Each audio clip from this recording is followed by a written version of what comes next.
یہ یقیناً زمین کے سینے پر بڑی خوش قسمتی ہے کہ کوئی انسان ایک سال کے سب سے افضل دن میں اللہ کے گھر میں اللہ کا مہمان بن کے بیٹھا ہو۔ میں اللہ سے دعا کرتا ہوں اللہ تعالیٰ آج اپنے گھر میں آنے والے مہمانوں کی مغفرت فرما کر ان کی مہمان نوازی فرما دے۔ یقیناً یہ گھڑیاں، یہ دن، یہ لمحے، یہ ساعتیں اس وقت اس کائنات کی سب سے افضل ساعتیں ہیں، اور نبی صلی اللہ علیہ وسلم نے فرمایا ان گھڑیوں کے اندر کیا جانے والا عمل، ان دنوں کے اندر کیا جانے والا عمل سال کے 12 مہینوں کے ہر دن سے زیادہ افضل عمل ہے۔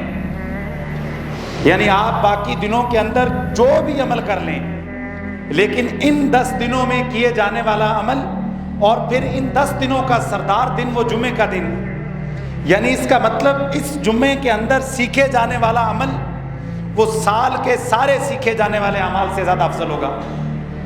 اس جمعے کے اندر کی جانے والی دعا سال کے اندر کی جانے والی ساری دعاؤں سے زیادہ وزن رکھیں گی، کیونکہ یہ سب سے افضل لمحے کے اندر مانگی جانے والی دعا ہوگی۔ تو میں اللہ سے دعا کرتا ہوں اللہ تعالی ہم سب کو اس عشرے کی صحیح طور پر اہمیت سمجھنے کی توفیق نصیب فرمائے۔ یقیناً بنیادی باتیں سب کو پتہ ہیں کہ یہ عشرہ سال کا سب سے افضل عشرہ، اللہ نے اس کی قسم اٹھائی والفجر ولیال عشر، اس عشرے میں کیا جانے والا عمل سال کے کسی عمل کے برابر نہیں، سب سے افضل۔ اس عشرے میں تکبیرات بلند آواز میں کہنی چاہیے، لیکن میرے بھائیوں جو بات آج میں بتانا چاہتا ہوں وہ یہ ہے کہ اس عشرے کی اہمیت کا مقصد کیا ہے۔ یعنی ہمیں حکم کا تو پتہ ہے کہ تکبیرات بلند آواز میں کہنی ہے، قربانی بھی کرنی ہے، افضل عمل بھی ہے، لیکن سوال پیدا ہوتا ہے یہ افضلیت ملی کیوں ہے؟ حقیقت میں ہم ہر عمل کے حکم پر غور کرتے ہیں، ہمارا یہ بنیادی مسئلہ بن چکا ہے۔ جی مجھے کل سے اتنے زیادہ لوگوں جی کون سا ذکر سب سے زیادہ کرنا ہے؟ میں نے اس سوال کا جواب کتنی مرتبہ دیا کل سے لے کے آج تک؟ پھر وہی سوال کہ جی اس سے بڑا اور کون سی نیکی ہو سکتی ہے؟ یہ سارے سوال ایک جزوی اہمیت رکھتے ہیں۔ سب سے بنیادی سوال جس پہ میں نے اور آپ نے اور اس امت نے غور کرنا ہے کہ ان 10 دنوں کو افضلیت کیوں ملی ہے؟ کیا وہ افضلیت کا عمل میں اور آپ کر رہے ہیں؟ اگر میں اور آپ وہ افضلیت والے اعمال نہیں کر رہے، اللہ کی عزت کی قسم نہ حج کا فائدہ، نہ جمعے کا فائدہ، نہ رمضان کا فائدہ۔ ہم نے سمیٹ کر سارا دین چند عبادات کا مجموعہ بنا لیا ہے۔ حقیقت کے اندر یہ والے 10 دن میرے بھائیوں میری بہنوں، یہ 10 دن حضرت ابراہیم علیہ السلام کی سیرت کی یاد دہانی کے دن ہیں۔ یہ 10 دن اس جذبے کو پیدا کرنے کے دن ہیں کہ جب حضرت ابراہیم اللہ کی چاہت پر آگ میں کودنے کے لیے تیار ہو جاتے ہیں۔ یہ 10 دن اس عہد کی تجدید کے دن ہیں کہ اگر اللہ کی خاطر بیٹوں کو بھی قربان کرنا پڑا تو میں پیچھے نہیں ہٹوں گا۔ یہ 10 دن اللہ کے حضور سب کچھ قربان کر دینے کے عزم کو دہرانے کے دن ہیں۔ یہ 10 دن اللہ کے سامنے اپنے چہرے کو ملیا میٹ کر دینے کے دن ہیں۔ یہ 10 دن اللہ کی بڑائی بیان کرنے کے دن ہیں، اور اس کے ساتھ ساتھ اپنے چھوٹے ہونے کے احساس کو پیدا کرنے کے دن ہیں۔ یہ 10 دن اس بات کے احساس کے دن ہیں کہ ایک دن میں اور آپ سارے مٹی میں مل جائیں گے۔ یہ 10 دن اس سبق کی دہرائی کے دن ہیں کہ اللہ کی توحید کی خاطر اگر بستی سے نکال بھی دیا جائے تو اس میں کسی قسم کی ہچکچاہٹ نہیں کرنی۔ یہ 10 دن اس عزم کی دہرائی کے دن ہیں کہ اگر اللہ کے دین کی خاطر اپنی جان، مال، وقت سب کچھ قربان کرنا پڑے تو ایک لمحے کے لیے بھی ہچکچاہٹ کو محسوس نہیں کرنا۔ حقیقت کے اندر یہ 10 دن جذبہ ابراہیمی کو پیدا کرنے کے دن ہیں۔ آپ ذرا غور کیجئے اسلام کے کتنے پلر ہیں بھائیوں؟ کتنے ارکان ہیں؟ 5۔ اگر ان 5 ارکان کو اسلام کے ارکان کے ساتھ ساتھ حضرت ابراہیم کے 5 ارکان کہے جائیں تو پھر بھی غلط نہیں ہوگا۔ ان 5 ارکان کا تعلق بھی حضرت ابراہیم کے ساتھ ہے۔ سب سے پہلا شہادتین لا الہ الا اللہ، اس کا سب سے بڑا مظہر جو کسی نبی نے پیش کیا حضرت ابراہیم علیہ السلام۔ بیت اللہ کی تعمیر حضرت ابراہیم علیہ السلام نے کی۔ توحید کا آغاز کدھر سے ہوتا ہے؟ حضرت ابراہیم سے ہوتا ہے۔ اس دعوت کو آپ لے کر چلیں۔ 70,000 نبیوں کے جد امجد ہیں، تو کلمے کا تعلق کس نبی کے ساتھ ہوا؟ حضرت ابراہیم علیہ السلام کے ساتھ. بیت اللہ کی تعمیر، وحدانیت کی دعوت، توحید کی دعوت. اس کے بعد میرے بھائیو نماز. قرآن میں حضرت ابراہیم علیہ السلام کی دعا موجود ہے، رب اجعلنی مقیم الصلاۃ ومن ذریتی. اے اللہ میری اولاد کو نمازی بنا دے. تو نماز بھی یاد دہانی کس کی ہوئی؟ حضرت ابراہیم کی. زکوٰۃ حضرت اسماعیل علیہ السلام کی دعا قرآن کے اندر ہے، جو آپ کی اولاد میں سے. وَكَانَ يَأْمُرُهُ أَهْلِهِ بِالصَّلَاةِ وَالزَّكَاةِ. آپ اپنی اولاد کو نماز اور زکوٰۃ کا حکم دیتے تھے، یہ بھی انہی کی یاد دہانی ہے. روزہ حقیقت کے اندر رمضان کی جو افضلیت ہے نا بھائیو، یہ بڑی غور طلب بات ہے. رمضان کی افضلیت بنیادی طور پر صرف اس وجہ سے ہے جو اللہ نے قرآن میں بیان کیا، شہر رمضان الذی انزل فیہ القرآن. کیونکہ رمضان کے اندر کیا نازل ہوا؟ قرآن نازل ہوا. قرآن کس پر نازل ہوا؟ جناب محمد رسول اللہ صلی اللہ علیہ وآلہ واصحابہ وآل بیت اجمعین کی ذات اقدس پر. اب نبی صلی اللہ علیہ وسلم کی بعثت بھی حقیقت میں حضرت ابراہیم علیہ السلام کی دعا کی تکمیل ہے. آپ نے اللہ سے دعا مانگی تھی.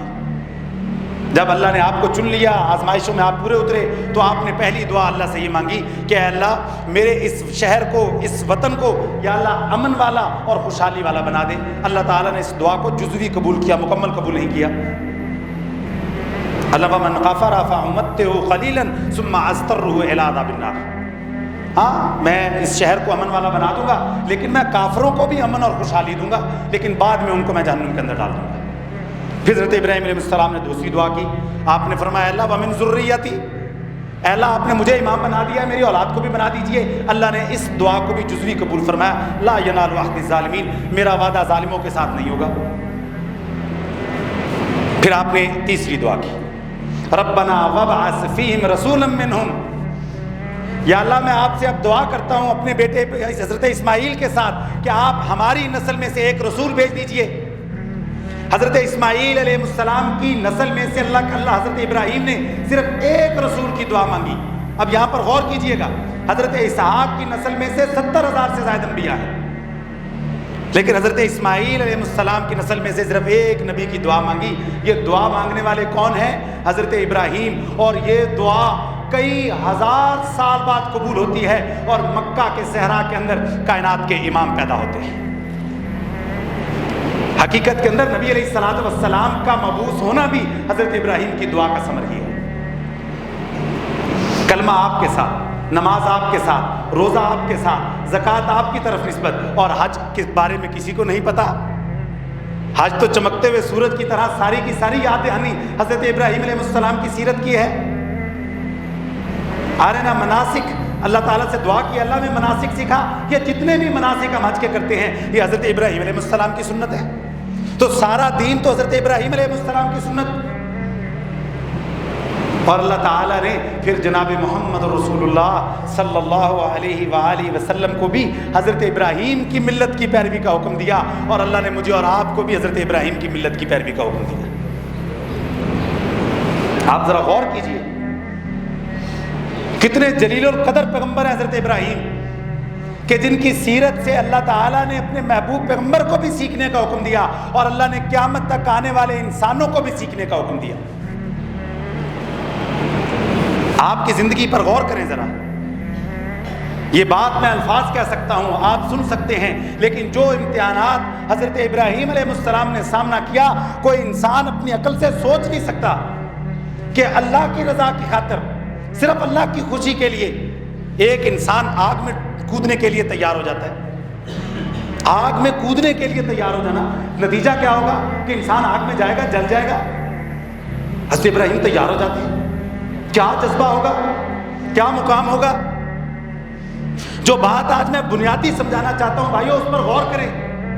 یہ والا جذبہ اگر میرا اور آپ کا نہیں ہے، اگر ہمارے دلوں کے اندر یہ والا تعلق اور یہ والی محبت اللہ کی نہیں ہے، اللہ کی قسم کسی بات کا کوئی فائدہ نہیں ہے. کہ حضرت ابراہیم کو حکم ہوتا ہے کہ توحید کی دعوت دیں. اب دعوت دینے کا آغاز کرتے ہیں. علاقے والے، قبیلے والے، بستی والے، شہر والے اتنی آگ کو جلاتے ہیں کہ آگ کے شعلے آسمان کو چھوتے ہیں، اور حضرت ابراہیم اس آگ میں کودنے کے لیے تیار ہو جاتے ہیں. اللہ اکبر. ذرا محسوس کیجئے آگ جل رہی ہے، سارے لوگ کھڑے ہیں اور انسان کو پتا ہے میں نے ابھی اس میں جانا ہے اور جل جانا ہے، اور انسان بلا دھڑک کہے پھینکو، میں تو پیدا اس لیے ہوا ہوں کہ میں اللہ کے لیے قربان ہو جاؤں۔ یہ جذبہ، ہماری جیب سے تو 100 روپے کا نوٹ نہیں نکلتا، 10 بہانے ہوتے ہیں 100 روپے کا نوٹ نکالنے کے لیے۔ ہماری جیب سے تو سالن کی ایک وہ برتن نہیں نکلتا چھوٹا سا کسی کو کھلانے کے لیے، ہماری تو ساری بچتیں آ کر وہاں پر ختم ہو جاتی ہیں۔ اور ہم حضرت ابراہیم کی سیرت کے دعوے دار ہیں کہ ان کے گھر میں مہمان آتا ہے، اللہ کا قرآن کہتا ہے وہ سلام دعا بعد میں کرتے ہیں، پہلے جاتے ہیں پورا بھنا ہوا بچڑا لے کر آ جاتے ہیں۔ وہ یہ نہیں پوچھتے جی کیا کھائیں گے، کیسے کھانا ہے، لاؤں جی، چائے پیسو نا جی۔ اٹھنے کے بعد بیٹھتے ہوئے چائے کا توبہ توبہ، اٹھنے کو جی گلا بھی بھول گیا سا زیادہ۔ اور یہ دعویٰ کرتا ہے میں حضرت ابراہیم کی سیرت کا پیروکار ہوں۔ حضرت ابراہیم علیہ السلام بھنا ہوا بچڑا لے کر آ گئے، جانور لے کر، پوچھا ہی نہیں ان سے کہ آپ نے کھانا ہے کہ نہیں کھانا۔ پہلے 10-15 مرتبہ ہم پوچھتے ہیں جی کھانا تو نہیں کھائیں گے، کھانا تو نہ کھا سنو، اچھا چاہ تو ضروری ہے نہیں۔ اور پھر ہم دعویٰ کیا کرتے ہیں، کس کی سیرت کے پیروکار ہیں؟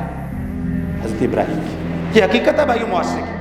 کئی مہینے گزر جاتے ہیں، ہمارے گھر سے مہمان کھانا نہیں کھا کے جاتا، ہاں جس کے ساتھ لالچ ہو اس کو تو ہم اپنی گاڑی بیچ کے بھی کھانا کھلائیں گے، کوئی دنیا دار ہو کھانا بیچ کر بھی کھلائیں گے۔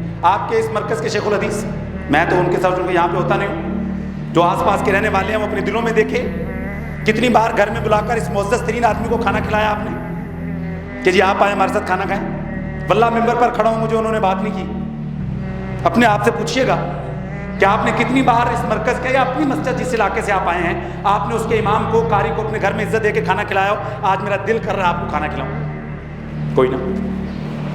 مجھے ایک دن ایک خطیب کہتا مجھے 18 سال ہو گئے جمعہ پڑھاتے، 18 سال میں مجھے ایک بار میرے کسی نمازی نے نہیں کہا میں آپ سے محبت کرتا ہوں، آپ کو کھانا کھلاتا ہوں۔ 18 سال ہو گئے اس بندے کو جمعہ پڑھاتے۔ اور پھر ہم دعویٰ کرتے ہیں ہم کس کے پیروکار ہیں؟ حضرت ابراہیم۔ اور پھر ہم کہتے ہیں ہماری دعا قبول نہیں ہوتی۔ ہاں امیر رشتہ دار اگر ہوگا ہمارا، اللہ اکبر، وہاں پر ہمارا اخلاق دیکھنے والا ہوتا ہے، توبہ توبہ توبہ، کیونکہ اس سے لالچ ہوتی ہے پیسے، اس غریب رشتہ دار سے تو تعلق ہی کوئی نہیں بھائی، وہ آئے گا کچھ لے کر ہی جائے گا، اس نے دینا کیا ہے؟ تو حضرت ابراہیم کی سیرت کا پہلو میرے بھائیوں مہمان نوازی بھی ہے۔ حضرت ابراہیم کی سیرت کا پہلو اللہ کی خاطر کود جانا ہے، چھلانگ لگا جانا ہے، سب کچھ قربان کرنے کا جذبہ پیدا کر دینا ہے۔ آپ ذرا ان باتوں کو محسوس کیجئے میرے بھائیوں، اللہ کی قسم اگر یہ والا جذبہ نہیں ہے، عبادات کی کیا ویلیو ہے؟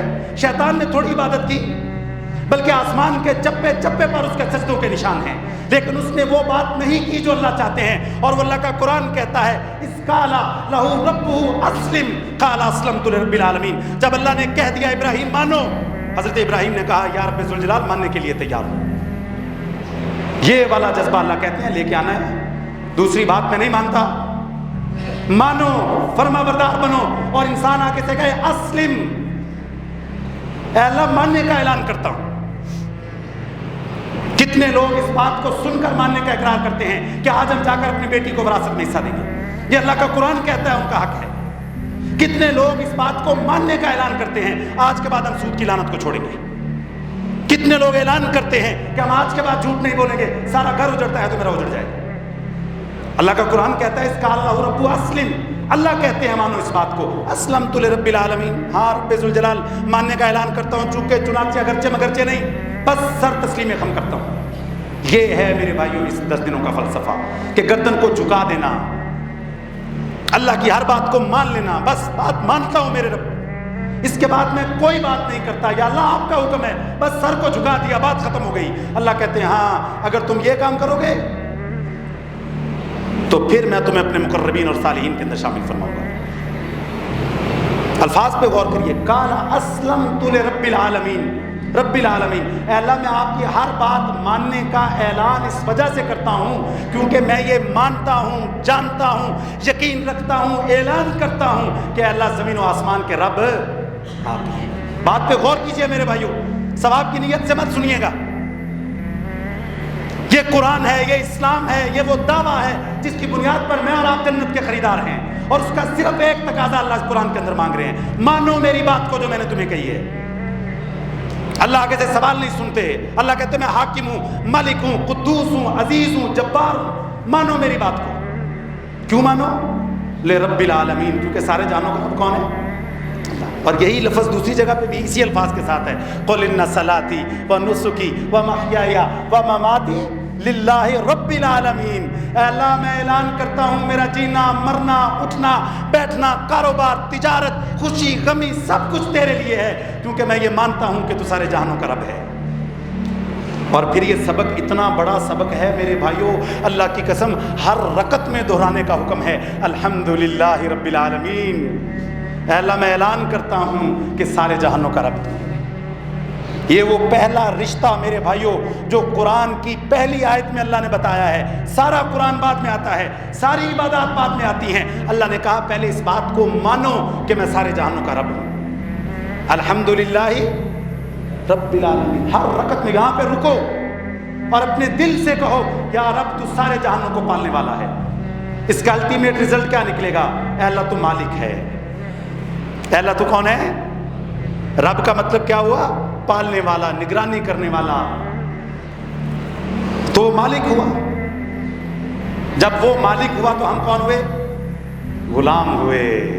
یہ وہ پہلا رشتہ ہے. باقی ساری باتیں بعد میں ہیں قرآن کی. الرحمن الرحیم، مالک یوم الدین، سب بعد میں ہے. اللہ کہتے ہیں پہلے اس رشتے کو مانو، دہراؤ اپنی زبان سے کہ تم غلام ہو اور میں تمہارا مالک ہوں، تم چھوٹے ہو میں بڑا ہوں، تم فقیر ہو میں غنی ہوں. اگر یہ بات مانتے ہو کہ تم آج کے بعد میری غلامی میں زندگی بسر کرو گے، ہاں آگے چلو. الرحمن الرحیم، میں ہی ہوں سارے جہانوں پر رحم کرنے والا. لیکن وہ بات بعد میں آئے گی. پہلے اس بات کا اقرار کرو کہ میں تمہارا مالک ہوں اور تم غلام ہو اور اپنی مرضی کے ساتھ کچھ نہیں کرو گے، بہانے پیش نہیں کرو گے میرے سامنے. میری بات کو مانو گے، اسلمت لرب العالمین اعلان کرو گے، فرما بردار بنو گے. حقیقت میں اسلام میرے بھائیوں جو نا، اسلام پر عمل کرنے والے کو کیا کہتے ہیں؟ مسلم. مسلم کا مطلب بھی فرما بردار ہے. کیا مطلب ہے بھائیو؟ فرما بردار. اور اللہ قرآن میں بتا کیا کہتے ہیں؟ وَلَا تَمُوتُنَّ إِلَّا وَأَنْتُمْ مُسْلِمُونَ. ہر خطبے میں اس آیت کو پڑھنے کا حکم ہے. وَلَا تَمُوتُنَّ إِلَّا وَأَنْتُمْ مُسْلِمُونَ. تم اس حالت میں مرو کہ تم فرما بردار ہو. اللہ تعالیٰ یہاں پہ یہ نہیں کہہ رہے کہ تم 20 حج کر کے مرو یا 2-4 کروڑ اللہ کے راستے میں دے کے مرو. بہت چھوٹی چھوٹی باتیں ہیں. اللہ تعالیٰ سب سے بنیادی ڈیمانڈ یہ کرتے ہیں کہ تم مسلمان ہو کے مرو.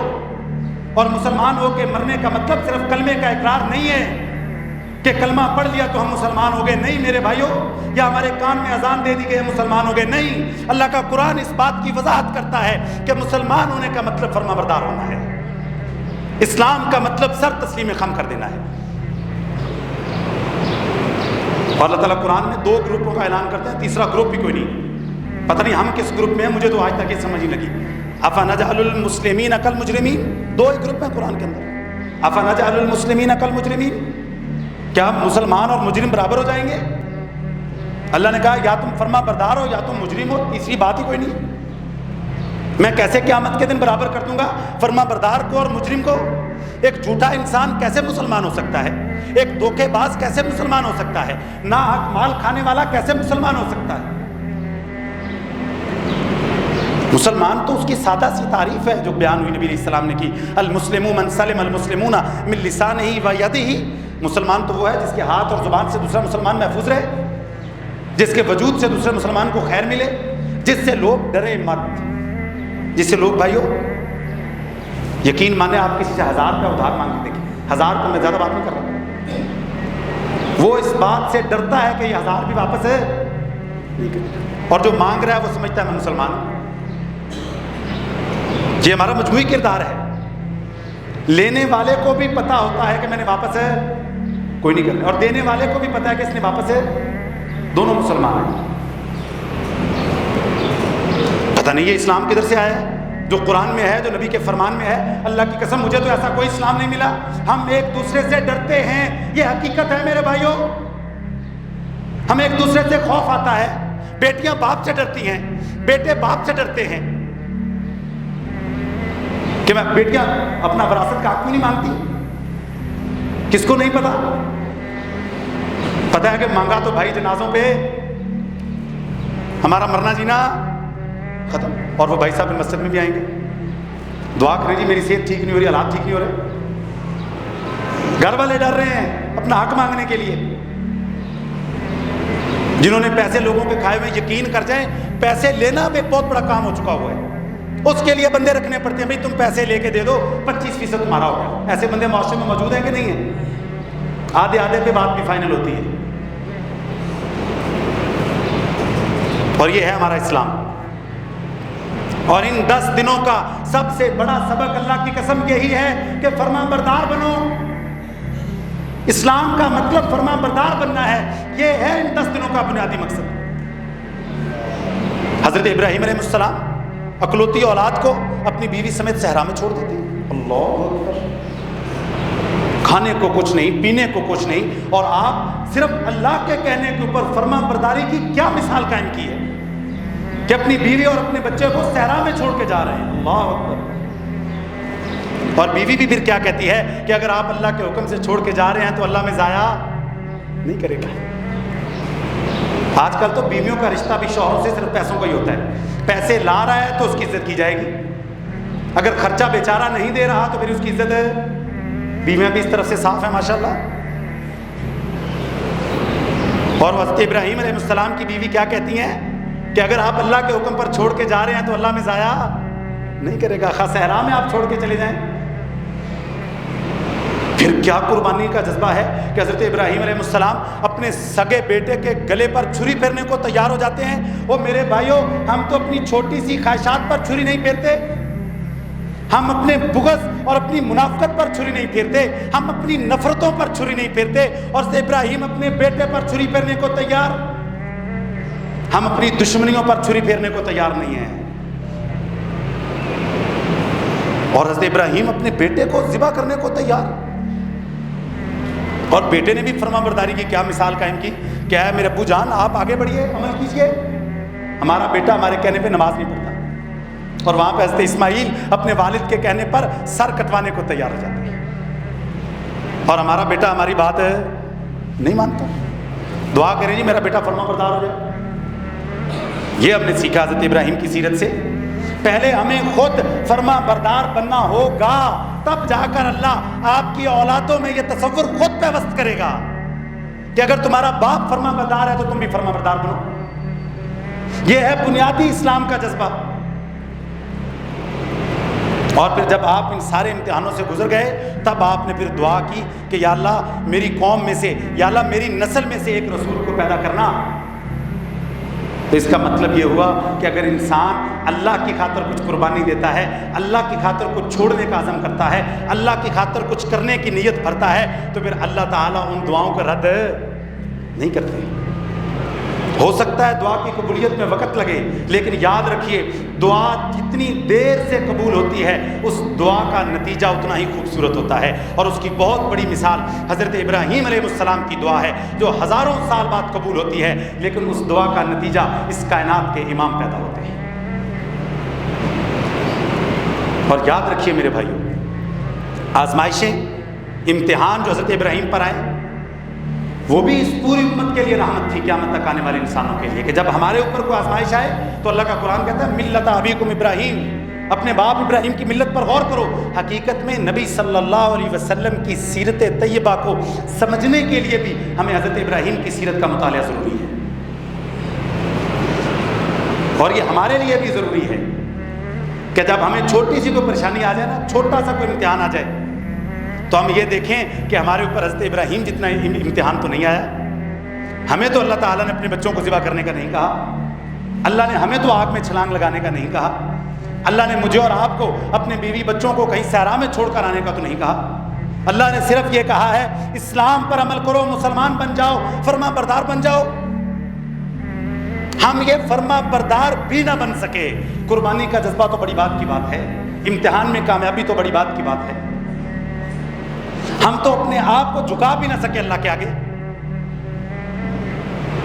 ہم اللہ کی کیا بات مانتے ہیں, ہم کیا اللہ کی فرما برداری کرتے ہیں. یقین مانے میرے بھائیو, آخری گزارش ہے, ہم اللہ کی صرف وہ فرما برداری کرتے ہیں جس بات پہ ہمارا دل مانتا ہے. بس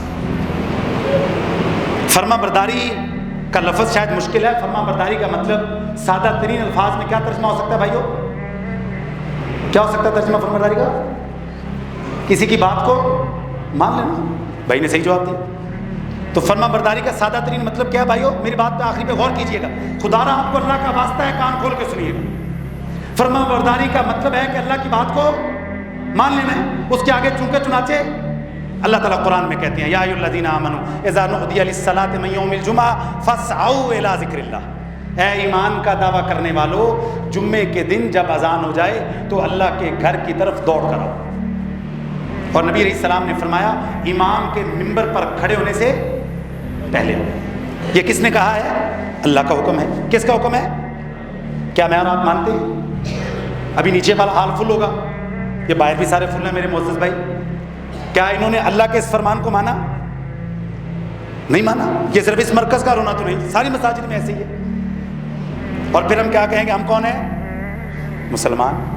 مسلمان کا مطلب کیا تھا؟ فرما برداری. تو کیا ہم نے اللہ کے اس حکم کی فرما برداری کی؟ آپ کے سامنے ہے. کوئی بڑی راکٹ سائنس تو نہیں ہے, کوئی میں بڑی پیچیدہ بات تو نہیں کر رہا, سادہ سی بات اپنے بھائیوں کے آگے گزارش کر رہا ہوں. اللہ نے حکم دیا کہ بھئی حکم کا درجہ ہے یہ والا کہ بھئی تم جلدی مسجد میں آؤ جمعے کے دن. یہ عید کا دن ہے, خوشی کا دن ہے, یہ مسلمانوں کے اجتماع کا دن ہے, اکٹھے ہونے کا دن ہے, ایک دوسرے سے غم اور خوشی کو شیئر کرنے کا دن ہے, کچھ سیکھنے کا دن ہے, اور ایک ہفتہ اس پر عمل کرنے کا دن ہے. اور ہم میرے بھائیوں صرف اپنے آپ کو مطمئن کرتے ہیں کہ جی میں گیا تھا مسجد میں 10 منٹ کے لیے, اور اللہ کا حکم کیا تھا کہ تم پہلے آؤ, لیکن ہم نے بات کو نہیں مانا. اور پھر ہم کہیں گے ہم کون ہیں؟ فرما بردار. جی میں نے قربانی کرنی ہے. ایک قربانی کا مقصد کیا تھا کہ تم اللہ کی اطاعت اور فرما برداری میں سب کچھ قربان کر دینے کا جذبہ رکھو. اور تم تو آدھا گھنٹہ قربان نہ کر سکے, تم 15 منٹ اللہ کے لیے قربان نہ کر سکے, اللہ کی اتنی بات نہ مان سکے کہ 15 منٹ پہلے مسجد کے اندر آنا ہے. تم کس طرح حضرت ابراہیم کی سیرت پر عمل کرنے کا دعویٰ کرتے ہو؟ یہ اسلام ہے میرے بھائیوں. ہو سکتا ہے آپ کی طبیعت پر گراں گزرے, اللہ کی قسم مجھے 1% پرواہ نہیں اس بات کی. یہ اسلام یہی ہے جو میں آپ کے سامنے بیان کر رہا ہوں کہ اسلام کا مطلب اپنی گردن کو جھکانا ہے. اور اگر آپ گردن کو نہیں جھکاتے, اللہ کی عزت کی قسم اللہ کو آپ کے سجدوں کی نہیں ضرورت. اللہ یہ ڈیمانڈ کرتے ہیں اپنی گردن کو جھکاؤ. بیٹے قربان کرنے کی باری آئے تو قربان کر دو, جان قربان کرنے کی باری آئے تو جان قربان کر دو, مال قربان کرنے کی باری آئے مال قربان کر دو. آج کا مسلمان چند منٹ قربان نہیں کر پاتا. یہ کس طرح ابراہیم کی سیرت کا دعویٰ کرتا ہے؟ یہ اسلام ہے میرے بھائیوں, جس کی بنیاد پر ہم مرنا اور جنت کو حاصل کرنا چاہتے ہیں. اس کا صرف ایک بنیادی مظہر اللہ نے قرآن میں بیان کیا ہے, میں عبادات بعد میں مانتا ہوں, پہلے اپنی گردن کو جھکاؤ. اللہ کا حکم ہے, بس بات ختم ہو گئی یہاں پر میری. جی اللہ کا حکم ہے قرآن میں, بس بات. 5 وقت کی نماز کس کا حکم ہے بھائیو؟ کس کا حکم ہے؟ کتنے % لوگ 5 وقت کی نماز پڑھ رہے ہیں؟ بولیے میرے بھائیوں کتنے %؟ 5% نہیں, 2.5% سے زیادہ لوگ نہیں ہیں جو 5 وقت کی نماز پڑھتے ہیں. یہ نماز کس کا حکم تھا؟ فرما برداری کی ہم نے نہیں کی. 4 نمازیں, 4 کس سے فرض ہوئی بھائی؟ جمعہ کدھر سے فرض ہوا بھائی؟ جھوٹ بولنے پہ لعنت ہے قرآن میں. کیا ہمارے معاشرے میں جھوٹ نہیں بولا جاتا؟ کیا ہم لوگ زکوٰۃ دیتے ہیں؟ کیا قرآن میں سوال ہوا, اللہ تعالیٰ نبی علیہ السلام سے سوال کیا گیا کتنا خرچ کریں؟ اللہ نے قرآن میں کہا جتنا زائد ہے خرچ کر دو. کیا ہمارے اندر یہ زائد خرچ کرنے کا جذبہ ہے؟ نہیں. ہم تو 2.5% یقین کرتے ہیں, 100 مرتبہ حساب کر کے دیتے ہیں. 2.5% 100 مرتبہ حساب ہوتا ہے. 50 فون مجھے آتے ہیں, ہاں جی حساب کریو ذرا ساڑھا جی. میں کہا 5 دے دیے, کون سا قیامت آ جانی ہے؟ یہ اسلام میرے بھائیوں, اس کا مطلب یہ ہے. اللہ کا واسطہ آپ کو دے کے کہتا ہوں, منت کرتا ہوں آپ کی کہ اسلام کا مطلب ہے سر تسلیم خم کر دینا. بس اللہ کا حکم ہے, میں اس کے بعد بات آگے نہیں کروں گا. اور ہماری اوقات کیا ہے بات کرنے کی؟ ہماری حیثیت کیا ہے ہم اللہ کے آگے بات کریں؟ ہم اللہ کی بات کے آگے کھڑے ہو جائیں. ہماری اتنی اوقات کیا ہے؟ یہ دھڑکتا ہوا دل چند سیکنڈز کا بھی محتاج نہیں ہے. یہ بہتا ہوا خون 1 سیکنڈ رک جائے, ہمیں ہماری اوقات کا پتہ چل جائے. ہم ہوتے کون